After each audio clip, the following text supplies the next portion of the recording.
ตรงนี้พวกเราโชคดีก็คือเข้าใจว่าวันนี้เราไม่ต้องการคนเยอะหรอกรู้จักแค่คนเดียวคนเนี้ยจำเป็นต้องเก่งไหมไม่จำเป็นต้องเก่ง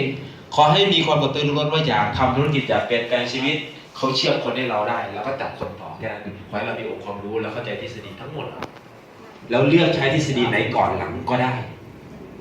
เชิญคนใหม่เราใช้ทฤษฎีสแกนคนก่อนก็ได้ถ้าเรามองคนออกเรียนซ้ำๆเขาอยู่ในกลุ่มไหนค่อยไปใช้เซเว่นโลก็ได้หรือใช้เซเว่นโลก่อนค่อยไปใช้ทฤษฎีพีระมิดก็ได้เราใช้อันไหนก่อนหลังก็ได้ขึ้นอยู่กับสถานการณ์และกลุ่มคนนั้นนะเพราะฉะนั้นเนี่ยเรื่องราวเมื่อเช้าเนี่ยจะต้องใช้เล่าให้ฟังหมดแล้วนะครับกระบวนการต่างๆในการขับเคลื่อนตัวเองขับเคลื่อนองค์กรนะเพราะเนี่ยต่อจากนี้ไปเนี่ยผมจะเล่าเรื่องราวของแผนการตลาดว่าเราควรจะนำเสนอเรื่องราวของแผนตอนไหนช่วงไหนเวลาไหนนะครับเวลาเขาเข้านอนด้วยเพราะฉะนั้นเนี่ยกระบวนการเขียนแผนไม่ใช่ว่าอยากเขียนก็เขียนเลยนะครับ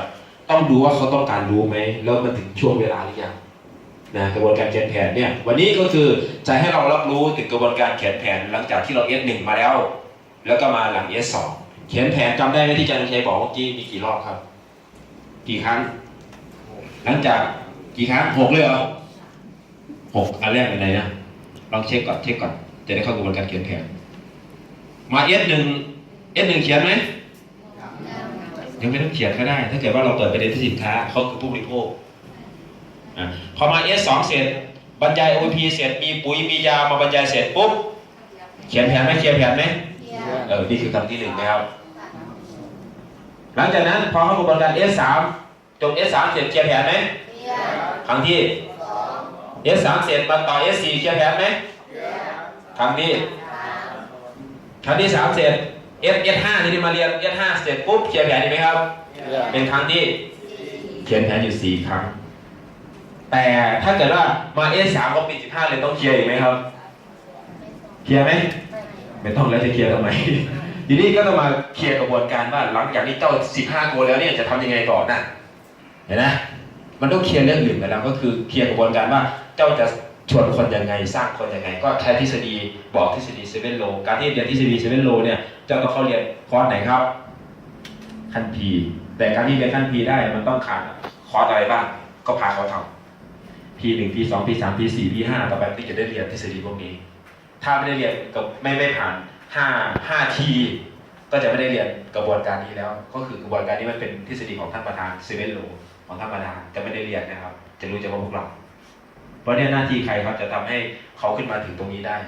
หน้าที่ทุกท่านนะครับท่านต้องทำให้เขาขาดเรียนผ่านทำโปรผ่านเรียนผ่านทำการบ้านผ่านจนมาถึงวันนี้ได้ถ้าเขามาผ่านถึงวันนี้ได้ท่านปล่อยเลยเพราะอะไรครับเขาก็ต้องแยกโลโก้ถ้าเขาแยกโลโก้เขาเข้าใจเหมือนเราเขาจะรอเราไหมมันก็แยกต่างคนต่างทำแล้วทีนี้ท่านโตอย่างสายแรกโตแล้ว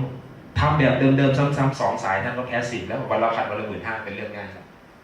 แต่ไม่ใช่กระบวนการนี้ท่านสร้างอยู่ขึ้นเป็นเซนท่านก็ยากเพราะอะไรครับที่บอกแหละขึ้นเป็นเซนสาย10,212ได้เงิน4 ล้าน 2จริงแต่มีใครเข้าใจกระบวนการนี้สักคนไหมไม่มีใครเข้าใจครับส่วนใหญ่ก็คือถ้าทำได้เงินก็อยู่แต่วันไหนไม่ได้เงินก็เลิกนะเพราะฉะนั้นเนี่ยถ้าเราใช้กระบวนการแบบนี้ทำแรกๆก็คือให้มันยากก่อนยากไว้ก่อนยากแต่ง่าย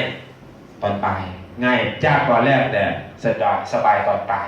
ดีไหมครับดีหรือเรามาง่ายๆโอ้มันง่ายได้เงินแต่สุดท้ายเลยครับยากตอนสุดท้ายจะเอาแบบไหนเอาแบบยากตอนแรกกว่านี้ไหม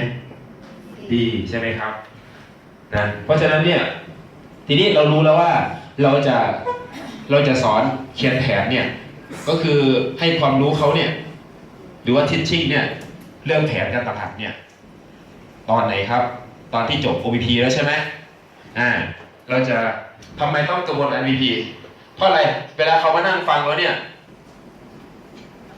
เขายังไม่ตัดสินใจลง15โกเพราะอะไรครับเพราะอะไรเพราะเขายังขาดบทบาทไหนความมั่นใจเห็นไหมคือรับฟังวิทยากรเนี่ยมันจะเข้าใจอยู่แต่มันยังไม่เข้าใจทั้งหมดเขาก็เลยว่าเดี๋ยวคิดดูก่อนนะเกศนะเดี๋ยวกำปั่นไปคิดก่อนไปปรึกษาพ่อปรึกษาแม่ปรึกษาลูกก่อนจริงไหม นั่นเพราะอะไรครับแสดงว่าขาดความมั่นใจจริงไหมจริง เอง ถ้าเขามั่นใจแล้วเนี่ยเขาจะรอใครไหม ไม่ โอ้ยเงินเขาก็มีทุกคนมีเงินอยู่แล้วเขาไปหาเงินมาเองเขาก็ลงเองไม่มีเงินเขาก็ไปหาแหล่งเงินเองเขาจะตัดสินใจเองเลยส่วนใหญ่ทุกคนบอกว่าไม่มีเงินมันเป็นการปฏิเสธว่าไม่มีเงินจริงไหมจริงก็เหมือนยกตัวอย่างสมมติว่าเราไปหาหมอบอกว่า วันนี้ต้องผ่าตัดต้องใช้เงิน100,000ถ้าไม่ผ่าตัดเนื้องอกมันจะลามเป็นมะเร็งไปเลยหาเงินได้ไหม ได้ เห็นไหม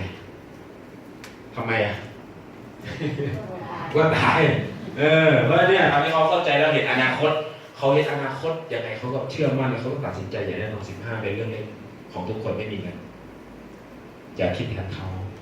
นะเพราะเนี่ยเราทำหน้าที่นะครับ สร้างความมั่นใจให้เขาอย่างเดียววันนี้ต้องดูก่อนนะครับ การเขียนแผนเริ่มเลยครับปากกาวงหายไปเลยครับ